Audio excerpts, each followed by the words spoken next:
On this episode of Georgia Outdoors, we'll explore how archaeology helps us to better understand ourselves and our connection to the past. Whether by land or by water, traces of our history are everywhere. Join us as we find out more about archaeology in Georgia, next on Georgia Outdoors.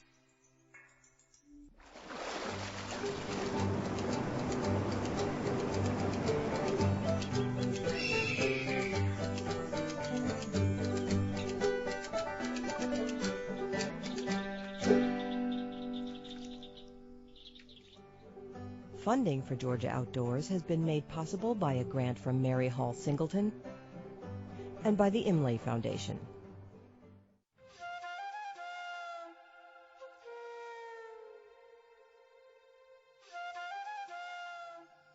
From vast monuments left by long-vanished Native American cultures, to Civil War fortresses, to shipwrecks nestled along our lake bottoms and riverbeds, relics of Georgia's rich cultural past are scattered throughout our state.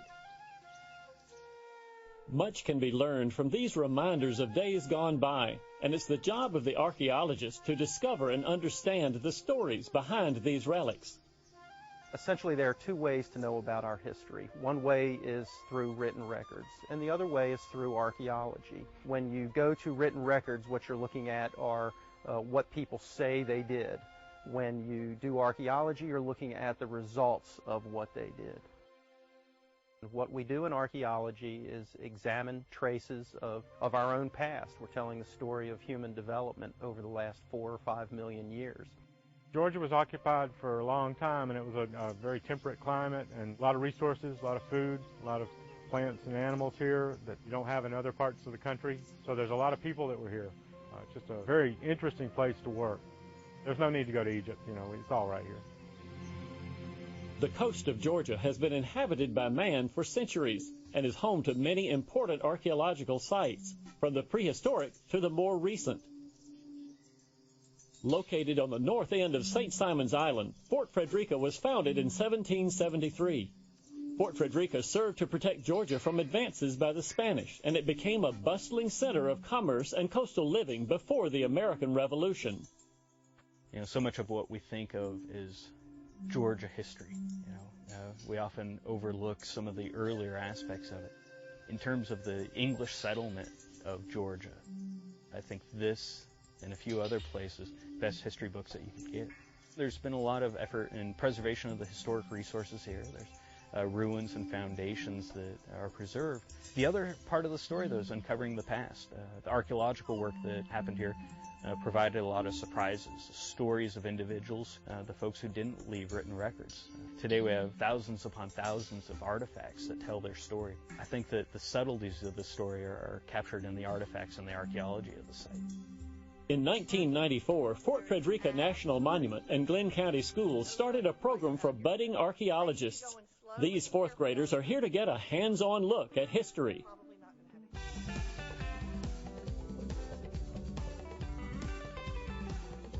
The program started 11 years ago because Fort Frederica found that they had an area of artifacts that didn't have any provenience, which means that they had been left behind by previous archaeological excavations. Very important part of it is that it's an actual required part of the curriculum for the fourth grade. So we have every fourth grader in the county, including the private schools, coming through the park and going through the entire series of curriculums and learning how about archaeologists and history. They dig here, they take the stuff back to the lab, clean it up, and then they write the report. So it's the whole 9 yards. When the students come out to the dig site, we talk to them a little bit about the different jobs that they're going to have to do, what their responsibilities are. If we don't record where the artifacts are found this morning, then we're not doing what archaeologists do. It does involve more than just digging. It involves keeping a notebook about where the artifacts were found. It involves screening the dirt to make sure we don't leave any artifacts behind. So every student gets to participate in all those jobs and go through the entire process of an actual excavation. They do have to keep careful records about where every artifact is found, because artifacts have a context. Where they're found gives you a clue about who could have used them and who might have used them. You have a great archaeological find, you know what it is? Students love this program. They come into fourth grade excited. So they're very eager to learn, not only just to come out here and dig, but to learn about the history of our area, our land that we call home. They realize that history didn't just happen in Savannah or St. Augustine or Atlanta or Washington, D.C., places like that. It actually happened in their own backyard. So it brings history home to them to know it's not just something out of books. It's very important. And just work all the way around this. It looks like it's pretty close. Well, I found a top of a hammer. It was pretty cool. I'm like, oh, I like to be an archaeologist when I get there. Good, excellent. See, this will be we get to do what real archaeology we're doing, and we're finding all the metal and everything. I like the digging, the shifting, writing everything down, all of it. I like this class because we get to learn about the history, about the old times and what happened, and we know what happened back then. There's more to archaeology than digging. Most of the work takes place back at the lab, and these kids are getting the full experience. Finding the artifacts is a big part of what archaeologists do, but if we can't look at the artifacts and identify what they are, then we're not really going to be able to go through the entire archaeological process and learn how the artifacts are used. Hey guys, what are these right here? Ceramics, so they need to go over here, don't they? On the second day, these students will come back to the archaeology lab where they do what we consider is the really important part of archaeology, and that's when they look at all the artifacts and figure out what type of object they came from and how somebody actually used that artifact, because that will help provide them with a better idea of the time period, the history that they're studying, which is really our major goal. And that means this is what type of pottery you found, and this is the date it was made, so write that on your bag. I really love what I do. I think I have the best teaching job around because I get to work with kids every day who are so excited about learning. A musket ball, a rifle, I think that's probably a cannonball. And what I see is kids who are becoming sort of like detectives. They're looking at clues in the ground and figuring out how they can learn from those things. And you're watching kids draw conclusions and learning pretty much on their own. It's the bottom of the bottle. Yes, it's the bottom of the bottle. Like this and then Exactly. They So they indent up in the bottom. Very good. Ossabaw Island is one of the hidden treasures of the Georgia coast, and archaeology is helping to uncover secrets of its past. These dwellings were once slave quarters, and work is being done to return them to their original state. Well, we have 3 standing slave tabbies. Tabby is a primitive cement mixture that was very popular here on the coast, and the state of preservation was remarkable, and that certainly was what drove us to pursue this project. When the tabbies are finished, they will provide visitors a window to what life was like here over a century ago. To ensure historical accuracy, the Ossabaw Foundation enlisted the help of archaeologists like Dan Elliott to uncover the history beneath this soil. The work that we're doing provides some architectural information for the architect. It also provides its own information for the anthropologist, information about the lifeways of the enslaved. Will allow for interpretation later on. When these areas are finished and interpreted to the public or educational purposes, we'll have a lot of information about who lived here, what their lives were like. We actually had 2 experts that were involved in this project. One guy looks up and one guy looks down. So we had the archaeologist who is looking underground, and we had the conservator who was looking pretty much from ground level up. Beyond digging in the dirt, Dan Elliott uses other technology to do his work. Ground-penetrating radar allows us to look under the ground without disturbing what's down there, get a map of the site so that we'll have some planning information for future excavations. Pretty amazing discoveries as to what's down under the ground in this coastal sand. We learned that there's a lot more buildings under the ground. There's a lot more to this plantation than meets the eye at first glance. When you put the architectural record together with the archaeological record, I think of it as a story. Archaeology is about telling stories. That's what we are. We're scientists, but we're scientists who are telling the story of our past, and it's a story that you can't get to through the history books only. And this is a very good example of how that system is supposed to work. Archaeologists aren't restricted to the land. Underwater archaeology is a growing field. These volunteers from the West Georgia Underwater Archaeological Society are here to discover relics of history which lie beneath the waters of the Chattahoochee at West Point, Georgia. The West Georgia Underwater Archaeological Society is made up of just about anybody you can imagine. We've got approximately 30 to 35 members at this time, and we're growing. And being a volunteer organization, you never know who's going to show up. I've been with the society about 3 hours. I just started today. You know, I drive across that bridge so many times, and this is the first time I've been in the river to see, you know, the different things that are out there. I've wanted to dive my entire life, and just recently, within the last year, I got certified. I've always been an admirer of history. A group of us have been diving the area for some time.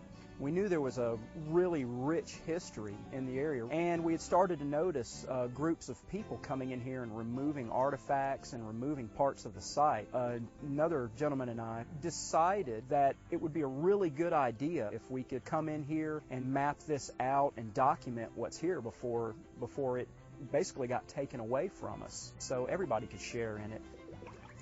Archaeologists from the Department of Natural Resources are helping with this project and have plans for the area. We are trying to create the first underwater archaeology trail here in the state of Georgia. Basically what it will be an underwater recreational trail. You'll be able to have a guidebook, and you'll be able to figure out where you are on the site as you get in the water. The site itself has everything from steamboats to Civil War remains to bridges. Probably the earliest thing we're studying is an 1838 Horace King covered bridge. These planks are a part of the remains of that covered bridge, built by one of Georgia's most esteemed bridge builders. Horace King was born a slave in 1807 and rose above his circumstances, securing his freedom and building bridges across Georgia, Alabama, Mississippi, and Tennessee. His children carried on this tradition, building bridges across the Southeast. One of the best preserved of these is Watson Mill Bridge in Comer, Georgia. This stately covered bridge, built by his son Washington King in 1885, is one of only 15 covered bridges left in Georgia. Few examples of King's own work remain. Ruins like these, found at West Point, are some of the best preserved remnants of King's legacy. This bridge is just one of the interesting artifacts that can be found on the riverbed at West Point. This is a pretty busy area. We've had many different bridges. Almost anything you can think of has fallen off of these bridges. We've been finding some Civil War remains, a sword this last year, a Union cavalry sword left over from the Battle of West Point. There are also a number of wrecks here at the West Point site. Steamboats, racing boats, and other wrecks can be found within this small area. We're working on a steamboat, 1880s steamboat. This morning when we got in, the visibility was very comparable to some of the places I've worked. Normally, the underwater sites that we work on are not the clearest water. This makes the job of mapping the area quite a task, but these volunteers seem to enjoy the work. I'm going through my second childhood, and so I'm having a great time doing some of the things that I probably should have done when I was a lot younger, and I'm just real happy to be able to do it now, but it's new and exciting. Charles Kelly and his group are very, very helpful in teaching as they're letting you experience the whole process. All of us remember being children and being excited about discovering things or adventuring. That's a part that touches me. It's always fun to go in because you never know what you're going to find. Though this group is not here to recover artifacts, pieces occasionally wash ashore and must be collected. These ceramics are being donated to the city of West Point for display at the local museum, but artifacts can only be collected by special permission. Basically, it's take only pictures and leave only bubbles out here. Say you collected artifacts off the bottom here, basically taking the history away from the citizens of West Point and the citizens of Georgia for everybody to enjoy. We want to be able to have this experience, to be able to go out here and actually see these things as they naturally are on the bottom. If anybody wants to get involved with underwater archaeology, we are certainly happy to have them join us. There are some other groups around the state. In diving, you get to meet a lot of people. Doing it in history, you get to meet a lot of people, and this brings both of them together. The black water of the Ogeechee River near Fort McAllister State Park, south of Savannah, holds its own submerged history. With zero visibility and a strong current, this is difficult diving. But a team of professional archaeologists is braving these dark waters to unlock its mysteries. This is the location of a very important naval battle that took place here. We have intact portions of that battlefield out here under the Ogeechee River.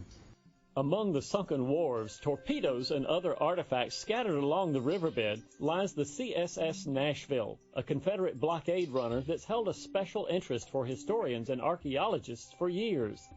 The CSS Nashville was one of the most famous warships and blockade runners of the Civil War period. A Confederate ship, originally a blockade runner, and made a number of successful trips between the Confederate States and Europe. The Union Navy knew the Nashville was up the Ogeechee River, and that was one of their main missions, was to destroy the Nashville. After a bombardment, the Nashville was destroyed. She's been excavated probably about 4 or 5 times, originally by the soldiers themselves here at Fort McAllister. Later on, after the war, some of her machinery was taken off, and in the 1950s, the state of Georgia itself removed some big, large equipment. After removing pieces of the Nashville in the 1950s, the state of Georgia used explosives to partially destroy the wreck because it created a boating hazard. Later, what was left behind was excavated by a group of private divers. Some of these artifacts can be found in the museum at Fort McAllister. What is left at the bottom of the Ogeechee is now protected under state law. To get a better idea of what lies along the riverbed, this team uses an advanced technology to map the bottom. Let's go and get that thing in the water. We use the side scan sonar for doing survey work. If you could think of an archaeologist running around the woods digging holes, they're called shovel tests. I'm a land archaeologist. On underwater archaeology, we do the same thing, except we use these instruments. We are actually looking for things, and then we'll go back later to evaluate them or basically do a full-scale excavation. But this is the side of the vessel right here, and we're looking at it over on the shoreline. Sonar's been around for a while, and here recently it's gotten more fine-tuned. It's similar to a fish finder that a fisherman would use. There's a channel on the inside of that sandbar. A small bit of energy is applied to a transducer, and it sends an ultrasonic sound wave through the water column.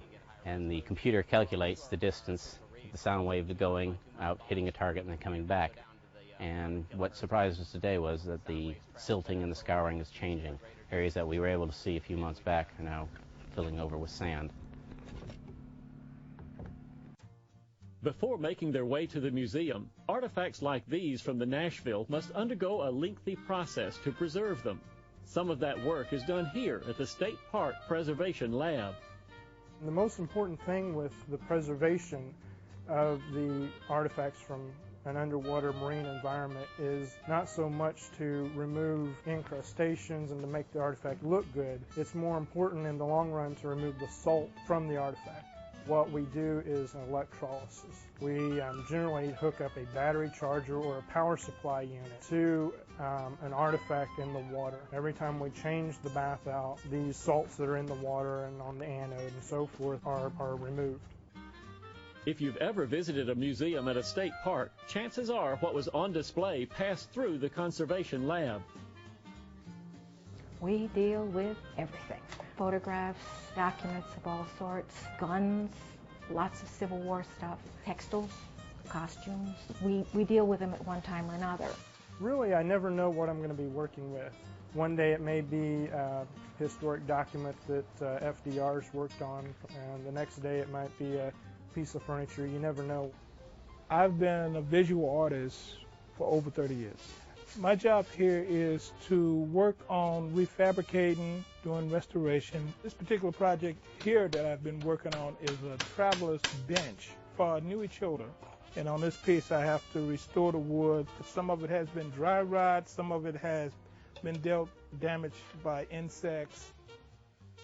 Personally, I think everything that I work on is pretty unique. I have fun with it.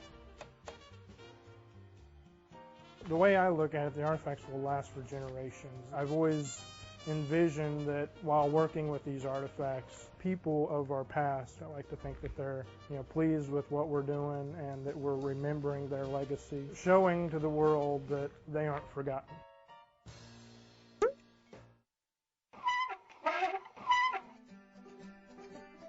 Though finding an artifact on the ground can be exciting, there are many artifact laws in Georgia to consider. While you can collect artifacts on private land with the landowner's permission, it is against the law to collect artifacts or to dig on public lands or waterways. In Georgia, it is legal to own a collection of artifacts, but illegal to display skeletal remains in public. For more information on archaeology laws in Georgia, visit this website.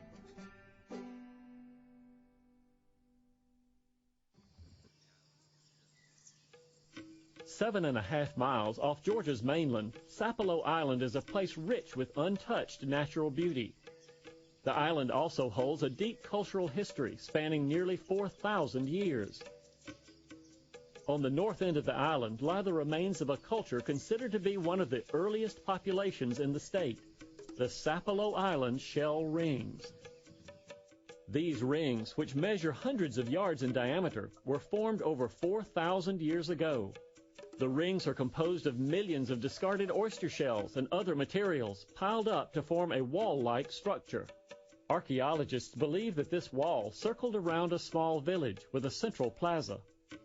Much is unknown about the shell rings. Dr. Victor Thompson has been studying the site to find out more.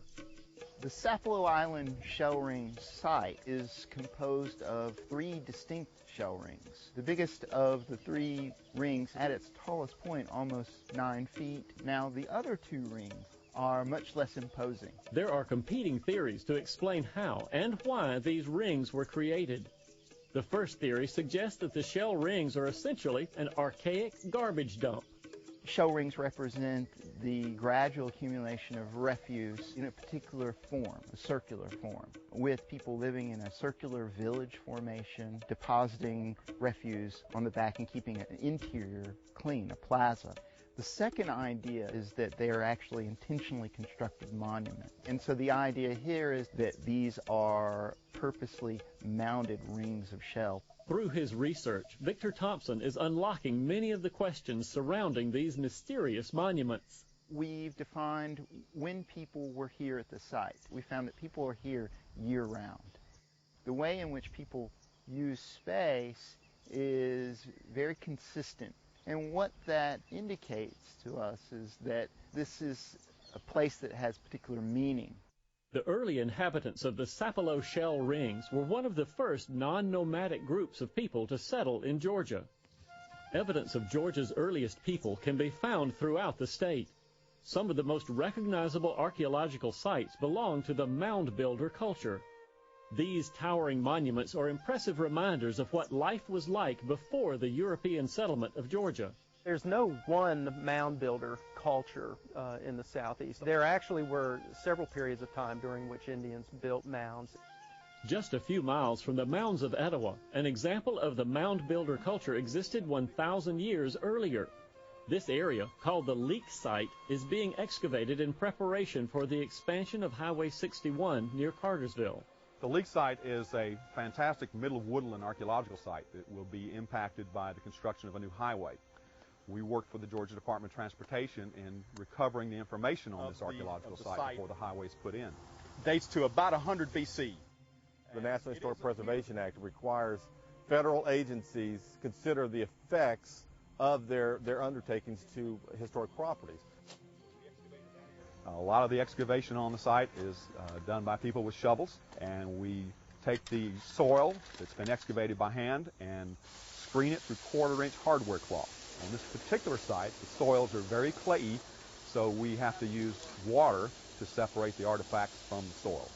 The Leak Site dates to about 2,000 years ago, and we think it's a major center in the eastern United States at this time period. Very little is known about these people from 2,000 years ago. They did not leave written records. We have no oral tradition, broken pieces of pottery, arrowheads, stone tools. That's all we have. From that, though, we're able to learn a great deal about their culture, even though we don't know really who they were. We have a year and a half of analysis ahead of us, which we're really looking forward to. The inhabitants of the Leak Site were most likely the ancestors of the Muskogee Indian tribe, part of the Creek Nation. Joyce Baer, a tribal representative, is advising the archaeologists on this project. Our people were removed from this this area in the early 1800s on what we now refer to as the Trail of Tears. And so by federal law, our tribe still has input from this ancestral homeland. And you can see all the little flecks in here. This is just fragments, very, very small fragments of bone, all these little white pieces in here. Archaeologists, we study the material remains left behind from Native American cultures. It's one thing to dig it up and then analyze it and interpret it, but to actually have the Native American perspective on what we're doing and have that incorporated into this project, it means a great deal. It's important to look at archaeological sites like the Leach site. The people who lived here 2,000 years ago left no records. The prehistoric cultures of the southeastern United States are only studied through archaeology, the ancient ones. I think it will enhance our daily lives as we understand what it might have been for them. Archaeology is the science that can tell us about the ancient past by the material remains. And it's important that we understand all of the people who have lived in this part of the world. From our ancient ancestors to the first European settlers, to the scattered pieces of history which lie beneath our waterways, past residents of our state left many clues to their ways of life. By looking at what they left behind, we learn more about who we are and where we may be going. There's much to learn, but thanks to the science of archaeology, secrets of Georgia's past will continue to be unlocked. Funding for Georgia Outdoors has been made possible by a grant from Mary Hall Singleton and by the Imlay Foundation.